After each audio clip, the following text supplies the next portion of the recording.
qu'en 2015, elles viennent de prendre une belle initiative dont on va parler. Elles ont lancé un label. Pour cela, je vais demander à Frédéric Walter et à Benjamin Misery de venir me rejoindre.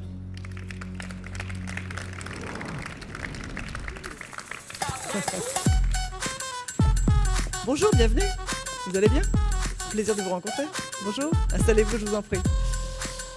Pardon. Alors, Frédéric Walter, installez-vous. Vous êtes donc le directeur général du groupe à égide de Métis. Et vous, Benjamin Misery, vous êtes directeur général des Seigneuriales. Vous êtes leader du secteur. Vous êtes aussi, je disais, en pleine expansion, hein, parce que le marché est porteur, si je puis dire. Vous avez travaillé ensemble et vous avez réussi à c'était un accouchement un peu douloureux ou ça s'est bien passé? En tout cas, à faire un label. J'ai beaucoup de questions pour vous.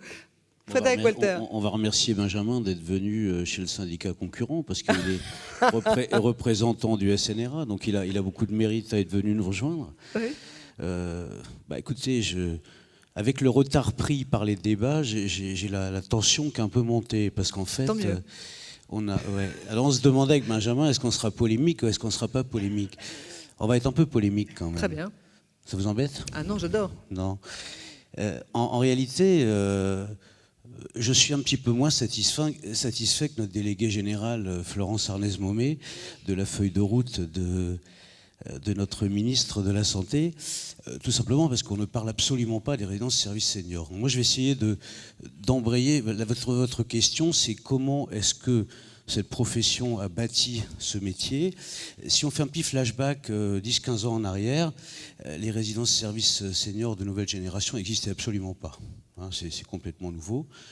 Donc la profession s'est organisée et on produit aujourd'hui entre 80 et 100 nouvelles résidences services seniors par an, c'est-à-dire aux alentours de 8000 logements, en partant de pas grand-chose. Donc je pense que le fait que la profession soit organisée et préparée et soit prête maintenant à déployer ce label, finalement j'espère que ça va nous aider à avoir de la visibilité, parce que c'est le premier objectif, c'est avoir de la visibilité. Nous, au départ, on voulait de la visibilité au niveau du grand public. Bon, il va falloir qu'on ait un peu de visibilité au niveau, effectivement, aussi du gouvernement et des autorités publiques. Benjamin Misery, vous travaillez d'une façon un peu différente, seigneuriale, vous externalisez plus, c'est ça, la différence entre vous deux? Heureusement qu'on est complémentaires dans l'accueil de populations de personnes âgées. On va dire qu'en tous les cas, notre rôle, et qui n'a pas été beaucoup entendu ce matin, hein, très clairement, hein, on voit bien que les sujets de vieillissement en France sont encore, et il le faut, mais quasiment uniquement axés sur les sujets de dépendance, de maladie et de handicap. Or, on le sait, parce que ça fait 15 ans, pour nos groupes qu'on développe ces formes d'habitat adapté pour aussi mettre en place des systèmes de prévention, pour aussi mettre en place des systèmes de maintien en activité. C'est de l'hébergement collectif, mais c'est du domicile au sein d'un habitat collectif, donc les gens sont aussi chez eux, et ça permet d'avoir finalement de retrouver une place dans la vie de la cité, une place dans un quartier, dans tout un écosystème et un environnement. C'est pas que pour les vieux riches, les résidences, c'est une idée reçue, les résidences senior service? Alors moi, je ne connaissais pas ce monde-là il y a 10 ans, et je passais mon temps à me faire sortir des mairies en me disant que je faisais des ghettos pour les vieux riches. Voilà. Voilà. Le revenu moyen d'une personne en résidence senior aussi, selon bien évidemment les régions et les pouvoirs d'achat qui sont associés, entre 1800 et 2500 euros par mois. Donc, je pense que dans la salle, tout le monde peut acter qu'à ces montants de revenus, on ne peut pas être considéré comme des vieux riches. Simplement, on s'occupe des gens qui sont dans la classe moyenne. Alors, cette idée de label, en fait, c'est pour prévenir quoi? Des escrocs qui sont autour? Non, on ne va pas dire ça. C'est déjà pour expliquer que, pour avoir, comme je vous disais, de la visibilité, il faut expliquer. Il y a différentes formes de logements seniors. Et on a absolument besoin, l'un des intervenants disait tout à l'heure que c'était extrêmement compliqué quand on était à Paris et qu'on cherchait un lieu pour effectivement héberger une personne atteinte de maladie d'Alzheimer. C'est compliqué à Paris. Alors imaginez comme ça doit être compliqué pour les personnes qui ne participent pas comme nous, qui ne sont pas du métier, qui ne comprennent pas. Donc il faut déjà arriver à expliquer la différence. Quand vous êtes une profession nouvelle et quand vous avez mis au point, quand vous avez une dizaine, une douzaine d'exploitants, d'opérateurs extrêmement sérieux qui ont développé des partenariats avec leur environnement gérontologique, par exemple, avec les soignants. Il faut le faire connaître. Oui. Lorsque vous avez formé vos personnels, nous on crée, je pense que la profession globalement doit créer pas loin de 2000 emplois par an en ce moment. Oui. Donc sur 10 ans, ça va faire les 20 000 dont parlait Jean-Claude Brelang tout à l'heure. C'est pareil. Donc il faut le faire savoir, il faut expliquer que ce n'est pas juste un ensemble immobilier, que c'est au-delà de quelque chose. Il faut faire connaître ça au grand public et accessoirement, on le fera connaître aux politiques aussi, on en profitera. Alors, il faut éclairer donc la clientèle, les consommateurs, comment on dit?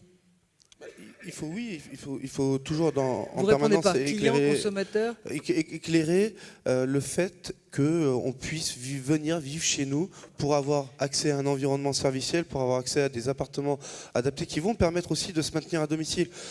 Nous, on est dans la volonté de faire cesser l'opposition entre le domicile, l'hébergement collectif, l'hébergement médicalisé. Mais je suis un peu étonnée par votre discours et par le ton, parce que ça rencontre un vrai succès, ces résidences seniors.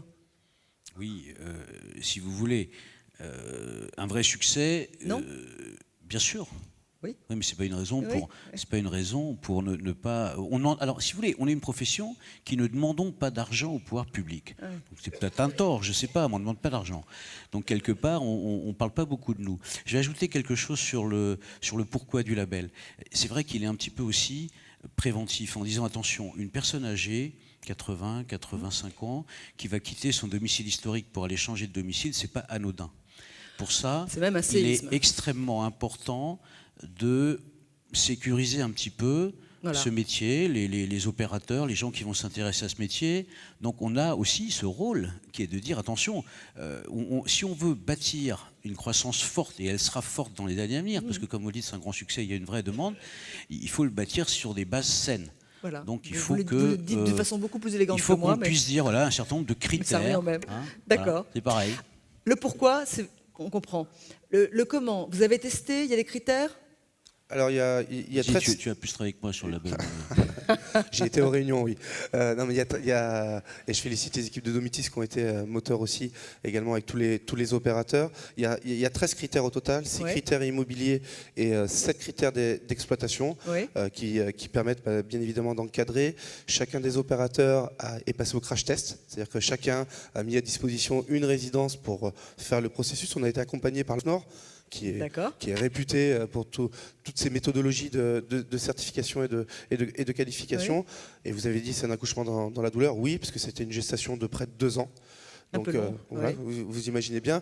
Mais ça démontre aussi, alors que malgré que déjà 10 opérateurs, ce que moi je regrette, on soit déjà dans 2 syndicats, mais on m'a dit que c'était comme ça en France. Donc je m'y suis, je m'y suis adapté. Je ne connais pas forcément les schémas syndicaux en Allemagne, mais en tous les cas, ce qui est sûr, c'est qu'ensemble, ça nous a permis aussi de définir un tronc commun, ce qui n'avait pas été fait sur les 15 dernières années. Et je pense que c'est essentiel aux yeux du grand public. Et on l'a vu à la fois la semaine dernière, mais même aussi ce matin, nécessaire au milieu institutionnel, politique et professionnel. Comment on va s'y prendre pour être labellisé ? Écoutez, c'est assez simple. Donc on a validé dans cette phase de test le fait qu'on a ajusté un petit peu quand même les quelques critères, quelques choses qui n'étaient peut-être pas nécessaires, qu'on a simplifiées.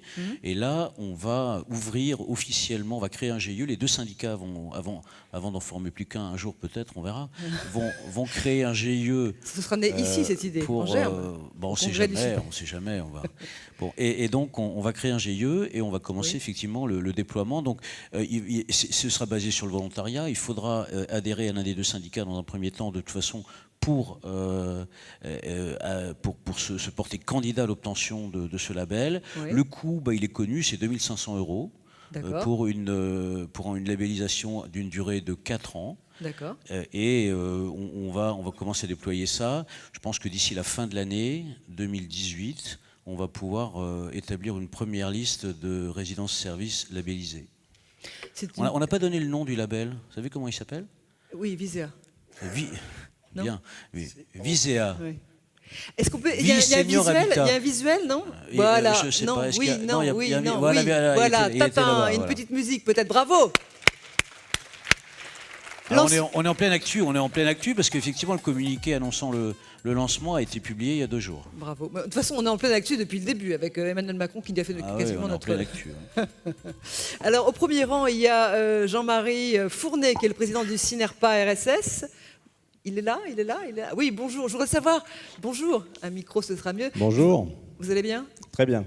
Quel regard vous portez sur ce label, sur cette démarche? Écoutez, après 2 ans de labeur, je crois qu'on peut être très, très satisfait. C'est l'aboutissement d'un travail et du rapprochement de 2 syndicats quand même, il faut le noter.